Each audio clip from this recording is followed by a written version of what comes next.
na ano ako doon sa piano eh. Dung, dung, dung. So may pag-uusapan na naman tayo na nakakaawang sitwasyon, mga kababayan ko. Kawawa.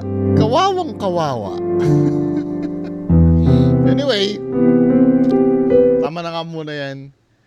So, meron mga nagva-viral na mga tungkol sa buhay estudyante, no? Yung mga bata na estudyante. Number 1 dito,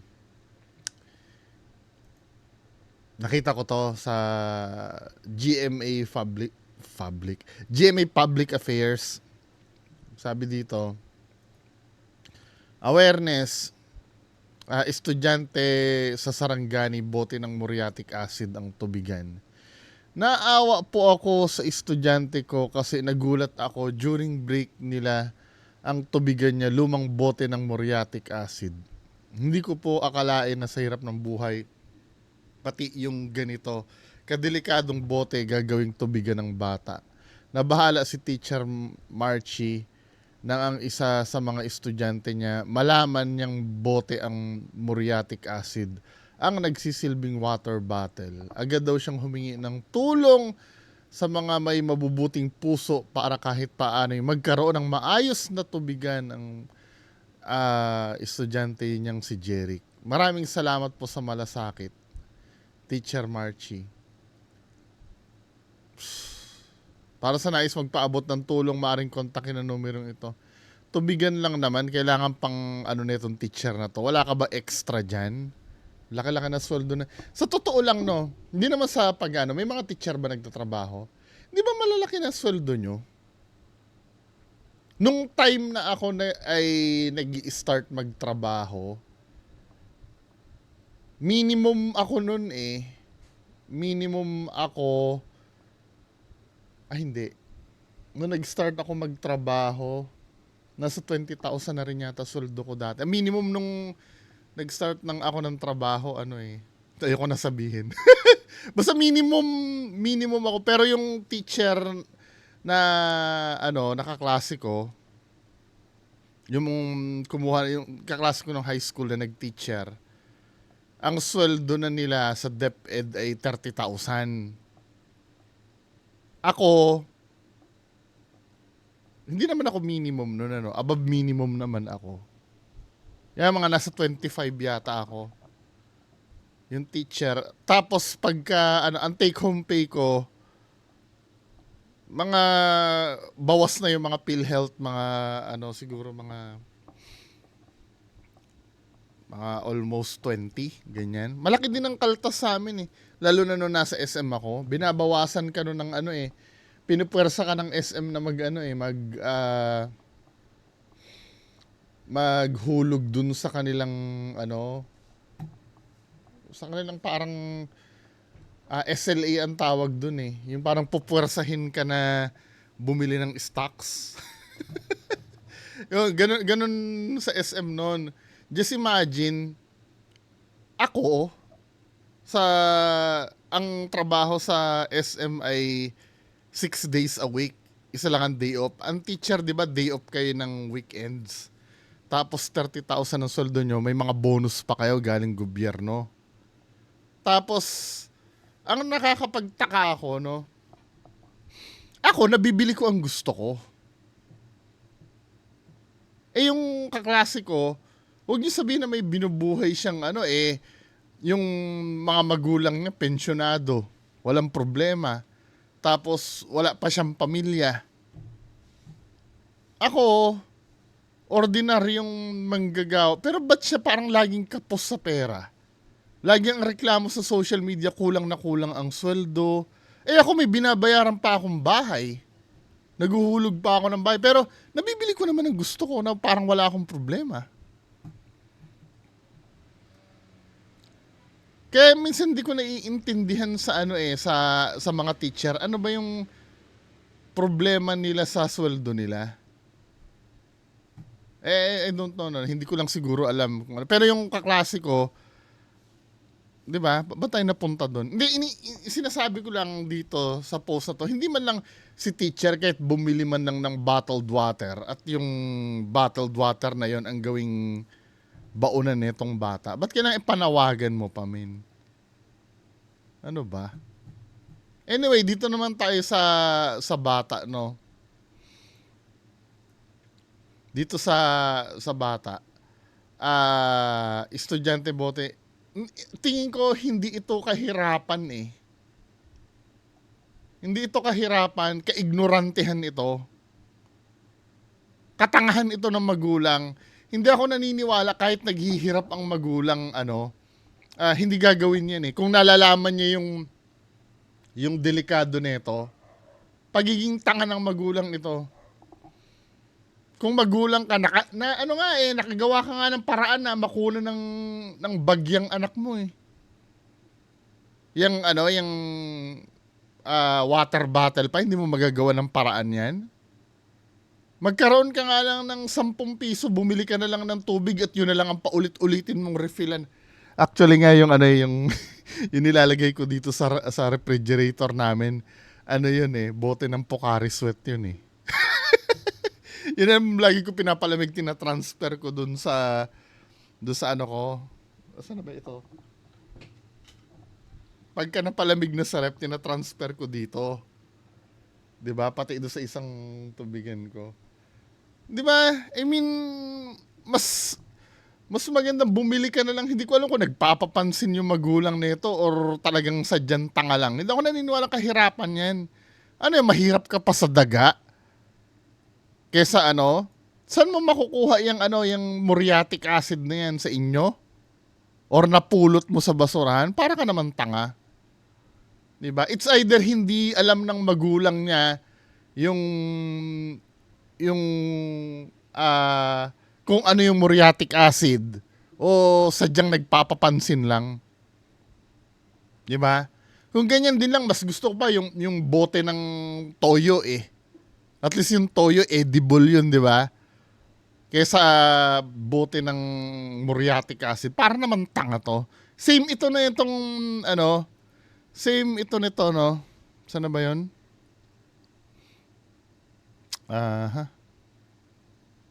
Same ito ito yung baunan na gamit yung lagayan ng dishwashing paste. Katangahan din to, men. Hindi sa pagiging ito nga, nakita mo yung water bottle niya? Water bottle niya, bote ng soft drinks. Ito medyo nag-iisip pa to eh. Pero doon sa baunan na na dishwashing paste, katangahan na naman yan eh. Hindi ko naiintindihan bakit nagpapapansin lang ba talaga? Hindi ba naiintindihan ng magulang yan? Kung honest yung magulang na talagang hindi niya alam, meaning tanga yung magulang na gawing baunan ng dishwashing paste. Mas gugustuhin ko pa na na let's say ako mahirap din. Mas gugustuhin ko pang plastic labo na lang yung lagayan ng pagkain ng anak ko kaysa ganyan eh. Pagiging tanga na to, hindi to pagiging mahirap. Hindi ako naniniwala na yung mga kababayan natin mahirap ganyang katanga. Kahit pa paano naman, alam naman siguro nila yung lagayan ng ng pagkain sa hindi. Magkano lang ba yung microwavable? Ngayon sabihin nyo hindi kaya. Kahit mamulot kayo sa basurahan, may makikita kayong microwavable eh. Na pwede nyong hugasan kaysa yung lagayan ng sabon na hindi nyo patatanggalin yung label. Katarantaduhan naman ito. Kung yan ay honest mistake ng mga magulang, tanga yung mga magulang na yan. I'm so sorry. Totoong tanga talaga. Hindi ko sasabihin na dahil sa kahirapan. Hindi sa kahirapan to eh. Hindi dahil sa katangahan yan. Uulitin ko, katangahan. Tanga! Dadahilan nyo pa yung kahirapan. Magkaiba yung kahirapan sa katangahan. Yun ng sinanay dito na yung kinukolekta niya, yung basurahan niya. Alam niya kung kung yung bote toxic hinihiwalay niya yung mga bote ng Zonrox ng meaning alam ni nanay na yung nagkakariton dito sa amin Na minsan na ano yun eh, pag halimbawa yung TV ko dati na tube na gumagana pa na pinalitan ko, magastos sa kuryente yun, 'di ba? Yun binibigay nakakwentuhan ko kasi sa kanya ko binibigay pati yung mga speaker ko dito na hindi na ginagamit, 'di ba? Hinihiwalay niya yung Zone Rock sa ano kasi alam niya na magkaiba yung bote ng Zone Rock sa ano, do sa bote ng mineral water. Ibig sabihin may knowledge siya na ano, na toxic yung mga yon. Wag nating minsan nga sa katangahan, wag nating idahilan yung pagiging mahirap. Pwede kang hindi maging tanga, pwede kang mahirap pero hindi ka tanga. Diyos ko naman, ginagawang bobo yung sarili. Magalit na kayo sa akin kung magalit. Pero kung honest talaga na hindi nila alam yan, katangahan yan. Pagiging tanga ito. Hindi to pagiging mahirap. Huwag niyong idahilan, kasi may mga kilala ako na mga mahirap na gumagamit ng utak. Anyway, next ito. Ito, issue ito ng ano eh, ng sa school daw. So ito yung post, no. Oh, nahimatay si kuya. Kasi ito, basahin kahit itong ano lang ano, itong unang bahagi lang kasi mahaba to eh. A wake-up call to all teacher, faculty, staff. Bago sana magbigay ng parusa sa mga estudyante, gaya niyan, late, tanungin muna sana kung bakit laging late. Dahil baka may sapat na reason, hindi yung basta-basta na lang paparusahan. It is okay na magdisiplina pero sana bigyan muna ng chance mag-explain kung bakit. Kawawa naman yung estudyante, 'di ba? Ano ba ang nangyari dito? So di umano daw dumating yung may rule daw yung ano yung school nila pag na late may parusa. So dumating daw yung bata 8:20 AM tapos hindi daw nag-almusal kahit hindi daw naligo para makapasok. One of the guidance faculty immediately told him dahil late pinag-walk sa ground floor hallway. Hindi man lang daw tinanong bakit late or kung okay lang ba siya. Basta binigyan na daw, late ka. Maglinis ka dyan, maglampasok ka ng hallway. Yung hallway daw na yon may direct sunlight, mainit. So 30 minutes daw na nag-wax nung area na kasing size ng dalawang classroom daw. So after that, he was sent to third floor because our classroom is there. By the time naabot niya daw yung classroom, his uniform was drenched sa pawis siguro. Tapos nag-collapse daw. Nag-collapse daw si estudyante. Tapos saka, ba't naman yung advisory teacher hindi naman naiintindihan yung ganyang bagay, no? Nag-collapse daw. Tapos binigyan ng tubig. Uminom. Nang hihina. So ito yung si no. So ang main issue dito dahil ito kasi daw bata na to ay nakakauwi daw gabi-gabi, no? Nagtatrabaho daw kasi itong bata na to. Nagbebenta ng eco bag. Nakakauwi daw siya gabi-gabi 10 PM na. Kakain daw ng hapunan 11 PM, maglilinis daw ng talagang drama nung istorya. Maglilinis ng plato, tapos makakatulog ng 1 AM na. Tapos 5 hours lang daw ang tulog, kailangang gumising siya ng 5 AM para sa school. He never told the school about his daily struggle because he didn't want to sound lazy. So yun ang background story daw nitong batang to nagtatrabaho sa gabi. Unang-una, ito yung problem. Magpapaka-realistic lang ako, no? Nakikita kong problem nito, pinaka-problema nito sa bahay. hindi sa school. Kasi kung matino kang magulang at alam mong papasok pa yung anak mo, hindi mo dapat papayagan ito na magganyan. Ano ba yung reason bakit magtatrabaho? Sa totoo lang, hindi mo dapat talaga pinagtatrabaho ang bata eh. Kasi may child labor law tayo. Now, siguro sa di malaman dahilan, siguro paralyzed ang magulang niya. Na hindi makapagtrabaho, kailangan niya let's say ganun, ano? Kasi may reason yan kung ba't nagtatrabaho eh. Sabihin ko na lang na siguro baldado yung magulang niyan, kaya hindi kaya itong anak nila ang pinapagtrabaho nila. Sa di malaman dahilan, ano? Ganun ang nangyayari.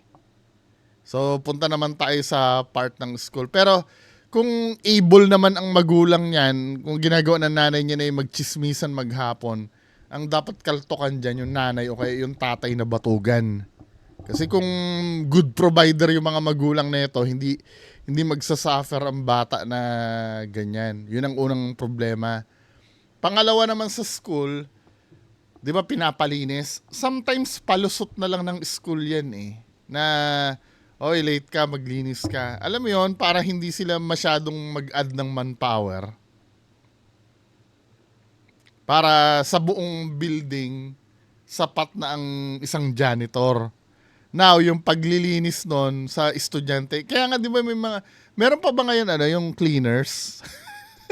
Yung Monday, Tuesday, di ba? Mga palusot nila yon para hindi na masyadong gumastos sa mga maglilinis ng classroom. Diba? Yung mga cleaners na yan. Kadalasan ganyan eh. I think meron silang ganun kasi may mga walis-walis dito. Oh. Nakakatulong naman yon sa... to be fair naman, nakakatulong naman sa development ng bata yon yung pagiging cleaners. Kaya ako noon dati, sa bahay, hindi ako naglilinis. Sa school, ako natutong maglinis-linis ng ganyan dahil sa mga ganyan. 'Di ba? Pero ito yung partially tama naman itong puna nitong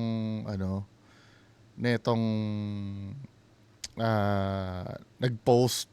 Kasi kagaguhan naman talaga na kahit kailan o agang-aga pa paglilinisin mo na agad itong bata na galing sa pagiging late. Siyempre nagmamadali pa yan. Tapos yung mga teacher naalala ko nung dati, yung papipilahin ka sa biladan sa araw na may papagawa sa inyong katarantaduhan na habang sila nandun sila sa may bubong, huy, pumila kayo, tapos,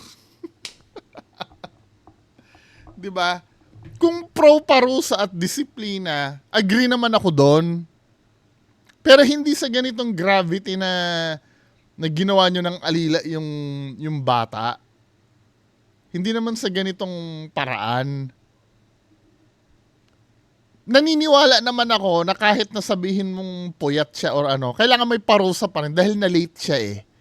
Kasi tandaan nyo, pagdating sa tunay na mundo, lalo na kung may employer ka na, wala nang pakialam ang employer sa inyo na late ka dahil traffic, na late ka dahil nag-away kayo sa bahay. Wala nang pakialam ang mo doon, ang employer mo. Basta ang usapan natin, on time ka dapat nandito sa trabaho. So, tinitraining na yung mga estudyante sa ganon. Kasi, pag puro compassion ang paiiralin mo, makakasanayan ng bata yan eh. Na feeling niya lagi, justified siya sa lahat ng bagay na, ay, napuyat kasi ako, okay lang yan, papasok ako ng late. Kasi nakalagay dito, tanungin man lang daw muna kung bakit late. So kapag sinabi ng bata na nagbebenta ako sa gabi, 1 a.m. na ako nakakatulog, so exempted siya sa pagiging late, yun ba ibig sabihin? Hindi pa rin. Di ba? Kailangan may kaparusahan pa rin. Now, yung kaparusahan na yon, yung tama lang.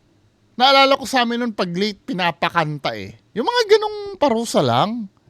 Hindi naman yung gagawin mong alila. Yung basta, yung enough lang ba na para maramdaman niya na, ay, bawal ako malate kung hindi ganito ang mangyayari sa akin. Basta maramdaman niya lang na ganon. Hindi rin pwede kasing alisin din yung disiplina pag late eh. 'Di ba? Pero wag naman yung ganitong gravity na gawin mong alila yung bata sa sa pagiging late. 'Di ba? Tingnan mo, paano pag namatay yan? Sino na naman, magtuturoan na naman kayo kung sinong sisisihin. 'Di ba?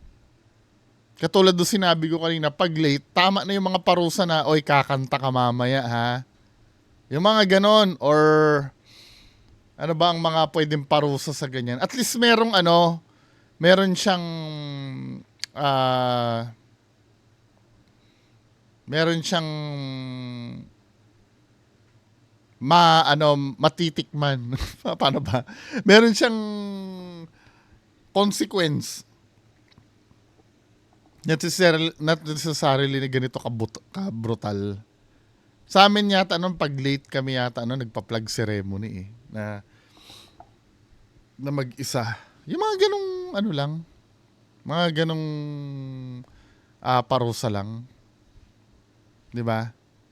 Tapos pag hindi nagpagupit, yung aanuhin ka ng teacher, uukaan ka dito para mapuwersa ka talagang magpagupit at maayos yung buhok mo. Sa mga lalaki yun, medyo maluwag-luwag na nga ngayon kasi yung kaibigan kong teacher, pag LGBTQ daw yung estudyante, hinahayaang magpahaba ng buhok.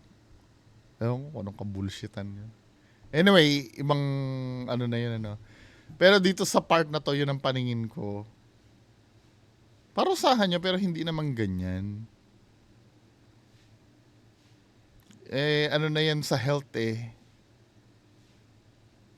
tingin ko kahit hindi puyat ang estudyante, kahit hindi siya puyat, the fact na nagmamadali yan na pumasok, pagod na pagod yan eh.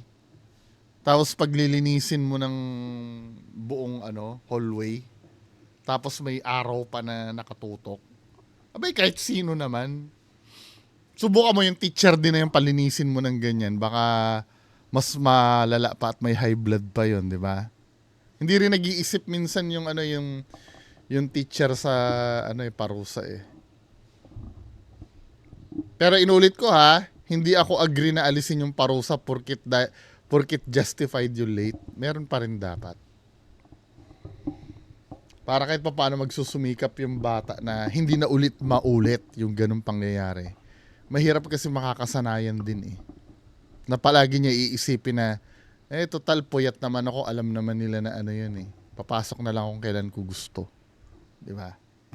Anyway, yan lang naman ang pag-uusapan natin regarding sa mga nakakaawang estudyante. Magandang hapon sa inyo lahat. Bye-bye.